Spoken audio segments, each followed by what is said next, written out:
Bonjour à tous et bienvenue dans ce nouveau tutoriel Createam. Aujourd'hui on se retrouve sur Photoshop CS6 pour faire une petite démonstration sur comment faire des boutons Call to Action pour le web. Alors des boutons Call to Action, c'est les boutons voir plus, des boutons inscrivez-vous, des boutons... Enfin ça peut être vraiment n'importe quel gros bouton qu'on veut bien mettre en évidence pour le web. Alors je vais vous montrer une petite technique qui n'est pas forcément la technique parce qu'il y a énormément de façons de faire des boutons, mais c'est un peu celle qu'on retrouve en général sur pas mal de sites internet. Alors déjà on va commencer par faire un rectangle avec des bords arrondis.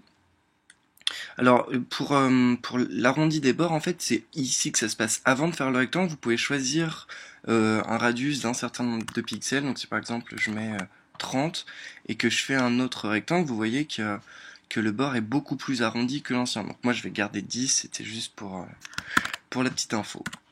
Hop, donc voilà, donc on a notre rectangle avec des bords arrondis, on va pas mettre de contour et puis on va le laisser noir. De toute façon, c'est pas ce qui nous importe pour le moment.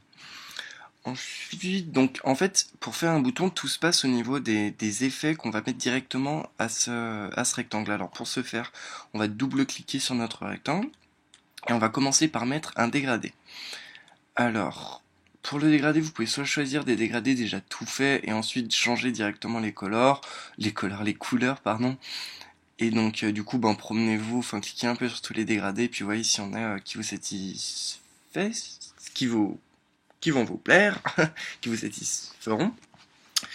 Et donc, euh, et donc là, moi, je vais juste en prendre un comme ça, noir et blanc, et je vais changer directement les couleurs en double-cliquant sur les petites flèches. Donc, je vais partir d'un bleu clair. Ensuite, je double-clique ici, on va mettre un bleu foncé comme ça. J'ai peut-être pris un bleu un peu trop clair. Voilà, puis ensuite, trouver quelque chose qui vous satisfait. Peut-être un peu... Oula. Voilà, comme ça ira très bien. Ensuite, la deuxième... Donc là, vous pouvez choisir reverse si vous voulez si vous voulez un peu changer... Enfin, on va cliquer sur reverse pour ce bouton-là, et ensuite on va revenir dessus. Vous pouvez changer l'angle si vous voulez, etc. Moi, je vais laisser comme ça pour l'instant, ça me va très bien. La deuxième chose, c'est de rajouter un contour. Donc on va sur Stroke, on met la taille sur 1 et on change la couleur et on va mettre quelque chose de bleu foncé histoire de rappeler notre dégradé qui est en bas. Donc voilà, comme ça paraît plutôt pas mal. Et ensuite la dernière chose, on va aller dans Inner Glow qui est juste là. Donc là par contre on va pas laisser cette espèce de jaune moche. On va mettre soit du blanc, on va peut-être mettre du bleu clair même. Voilà, soit du blanc, soit du bleu clair, quelque chose d'assez clair mais quelque chose qui rappelle aussi notre couleur. Voilà, on met du bleu clair comme ça. On va changer la taille à 3 pixels. Et l'opacité, on va la mettre à 45, voilà. Donc voilà, et donc là on a notre bouton. Donc ensuite on peut rajouter du texte. Donc on va cliquer sur l'outil texte qui est en appuyant sur T. Voilà, tac, on va écrire, on va se mettre, je sais pas, 24 pixels, et puis on va écrire voir plus. Voilà, donc là mon texte est blanc, c'est pour ça qu'on ne le voit pas.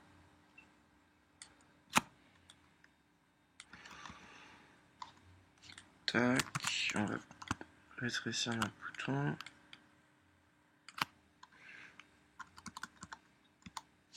Voilà, notre texte est beaucoup trop gros du coup. Merci.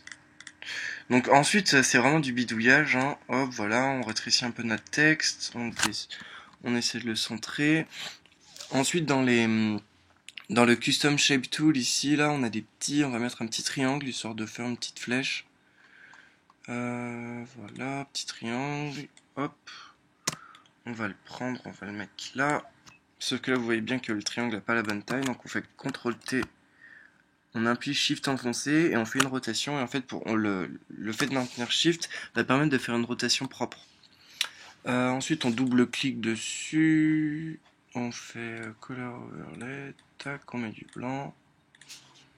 Sauf que là, il y avait un stroke, une bordure dessus. Voilà, donc là on a un petit bouton, voire plus. Donc là bien sûr la flèche est un peu trop grosse. Donc on va la rétrécir un petit peu. Hop. Voilà, donc après c'est du bidouillage. Donc là on a un bouton voire plus. On va regrouper nos trois éléments. Hop, voilà. Et on va faire commande J pour le dédoubler. Juste pour vous montrer une petite technique. Donc par exemple, juste une petite technique qui en fait. Donc là on va revenir sur notre deuxième, sur notre copie, sur notre deuxième rectangle, on va double-cliquer dessus. Et en fait, la technique que je vais vous montrer, c'est un peu pour simuler dans une maquette que le bouton est appuyé ou pas, juste en inversant le gradient. Donc là, je remets le gradient à l'état d'origine, le dégradé à l'état d'origine, donc bleu clair jusqu'à bleu foncé. Et donc en fait, là, on peut dire, voilà, c'est mon bouton voir plus lorsqu'il est normal, et c'est mon bouton voir plus lorsqu'il est cliqué, juste en inversant le dégradé.